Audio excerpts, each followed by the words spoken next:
Hello everyone, today I'm going to be talking about teenage minds. Gautama Buddha said, "There's no path to happiness. Happiness is the path." Happiness is a big theme to discuss and important for everyone's life. How does someone go about defining happiness? It can mean many things depending on your verifying age. For Gautama Buddha, everyone finds happiness in their own way, and when you find it, you'll begin your own journey to never-ending happiness. For me, the thought of happiness all started during the past Christmas break, when I was visiting Bangkok and I told my uncle that I needed an idea for my quest project. He started talking about happiness index and how the concept of happiness is becoming an important issue around the world. At first, I thought that idea was something boring and something I'm not really into. To convince me further, my uncle gave me an article titled "The World's Happiness Report," which ranks 156 countries according to the happiness of their people. I also learned that in 1979, the King of Bhutan, Shimshing Wangchuk, first spoke about the national happiness when he said, "We don't believe in cross-national product, but rather cross-national happiness." My one criticism of the World's Happiness Report is that it only focuses on what makes adults happy, which is different compared to what makes teenagers like myself happy. Money, career, family aren't really things we think about at my age. About a week later, an idea came to my mind. Why not create a happiness survey that teens can relate to? When I started to research teens' happiness, I found tons of articles talking about teens' physical and mental well-being. This got me inspired to do my quest project with the purpose of learning what makes teenagers like myself happy. I found an article titled "How to Be a Positive Teen" by David Bennett on the website The Popular Teen. It listed 5 simple ways to improve a teen's happiness, including practice gratitude, be mindful, take charge, and stop disorting. The Parent Resource website also explains that an average of over 3,000 teenagers from grade 9 to 12 attempt to take their lives every day. Sadly, more teenagers die from suicide than from cancer, AIDS, and other teenage disease. Oftentimes, teenage depression is because of bullying, low self-esteem, and anything that negatively affects them mentally. Unfortunately, few teens are struggling, approach an adult, and talk about a problem and find a solution. We all know that teens sometimes make bad decisions and do not consider the consequences of their actions. Mental health is an essential topic because of this, but most importantly, to understand what exactly makes teenagers happy. We all heard that the carefree teenage years are supposed to be the best time of your life. But is that true? All teenagers are unique and different, but most teenagers love anything related to hanging out with their friends, using social media, and gaming. For me, although I find it exciting being a teenager, I had periods of my life when I've been stressed out and anxiety-filled. I remember when I was 13 years old, I was going through a problem while being too afraid to tell someone what was bothering me. At some point, I told myself the best way to deal with these negative thoughts was to tell someone that I trust and being able to share my feelings with. My quest project is to improve the understanding of the level of happiness among teenagers. I did my research by conducting a survey where I asked them about their happiness, and I also thought of activities that would help improve teenage mental health and physical well-being. My prediction for working with the students at the Green School was that all teenagers are happy. However, after I collected my data, I found that there's a range of happiness levels among the students at the Green School. I collected my data using Google Forms, which they respond from a scale of 1 to 10 of multiple questions on how the subject of the study feel about their everyday life, school, friends, and other things that may be important to them. I also surveyed some students who are transitioning into their teenage years to see if there's a difference between preteens and teens. Finding which teens that wanted to participate was completely different for both groups. Middle school students were easy to convince because I asked at an assembly if anyone wanted to participate. I was surprised by how many students were willing to be part of my project. However, in the end, I was only able to select 5 students. The students were Emma, Bowen, Neve, Iris, and Mati. This small focus group was the perfect size for everyone to feel comfortable and being able to share their feelings with one another. Organizing the high school group was a bit more challenging.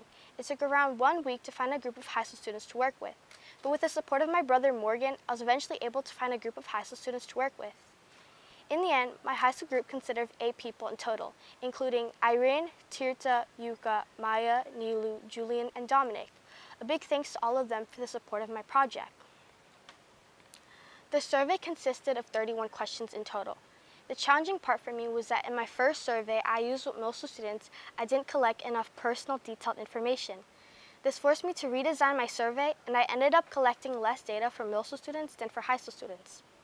As a result for my first survey, I used a pie chart. However, I found with a more improved and more detailed line chart illustrated the results better. The pie chart and the line chart I use for middle school students are pretty similar because I use yes and no questions, which I measure as 1 to 5 and 6 to 10. Overall, I think the line chart is a better way to show the results of my project, a lesson learned for me. As you can see on the slide, these are some of the questions that are included in my survey and some that are not. Questions like, how satisfied are you with your life nowadays? Are you happy coming to school? Do you try to make yourself happy? Do you get stressed easily? What makes you happy?